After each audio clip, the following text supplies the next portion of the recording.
UN में QR code वाली pin पहनकर नेतन्याहू ने क्यों दिया भाषण? जी हां, इस सवाल का जवाब जानने के लिए वीडियो में अंत तक बने रहिए।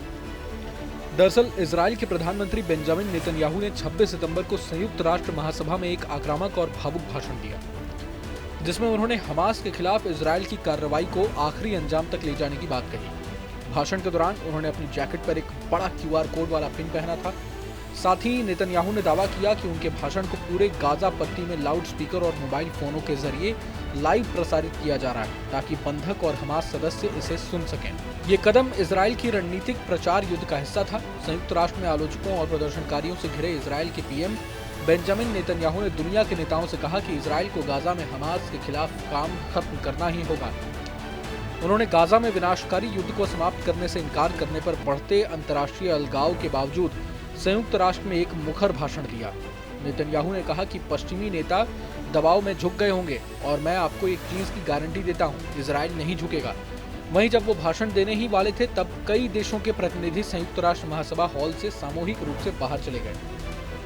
उन्होंने इसके बाद संबोधन शुरू किया। फिलिस्तीनी राज्य को मान्यता देने के देशों के हालिया फैसले पर प्रतिक्रिया देते हुए नेतन्याहू ने कहा कि आपका ये शर्मनाक फैसला यहूदियों और हर जगह निर्दोष लोगों के खिलाफ आतंकवाद को बढ़ावा देगा।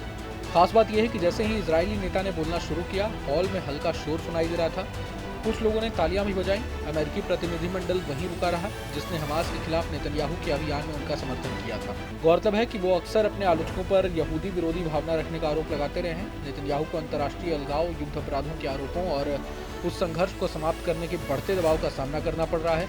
26 सितंबर को भाषण उनके लिए अंतर्राष्ट्रीय समुदाय के सबसे बड़े मंच पर अपनी प्रतिक्रिया देने का एक मौका था। जैसा कि नेतन्याहू अक्सर अतीत में करते आए हैं, उन्होंने एक दृश्य दिखाया जिसमें क्षेत्र का एक नक्शा था जिसका शीर्षक था द कर्स। उन्होंने उस पर एक बड़े मार्कर से निशान लगा रखे थे। खास बात यह है कि वो मंच पर चढ़ते समय विशेष पिन पहने हुए थे जिस पर क्यूआर कोड लगा था। पीएम के प्रतिनिधिमंडल के सदस्यों, मंत्रियों और उनके साथ आए लोगों ने भी वही पिन लगाया हुआ था। नेतन्याहू ने कहा कि आप यहाँ ये बड़ा पिन देख रहे हैं, ये क्यूआर कोड है। मैं आपसे यही कहूँगा कि अपना फ़ोन उठाएं, जूम इन करें और आप भी देख पाएंगे कि हम क्यों लड़ते हैं और हम क्यों जीतना चाहिए। यही सब यही है आज, ये सब यही है। ये क्यूआर कोड 7 अक्टूबर 2023 के हमास हमले की भयावह तस्वीरों और वीडियो से जुड़ा था। इसे स्कैन करने पर 2023 में 7 अक्टूबर के हमले के दस्तावेज रखने वाली एक समर्पित वेबसाइट पर पहुंच जाते।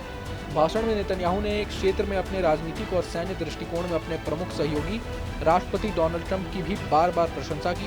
नेतन्याहू ने कहा कि पश्चिम एशिया में हो रहे बदलावों में नए अवसर पैदा हो रहे हैं। उन्होंने कहा कि इजराइल ने सीरिया के साथ बातचीत शुरू कर दी है, जिसका उद्देश्य देश की नई सरकार के साथ सुरक्षा व्यवस्था सुनिश्चित करना है।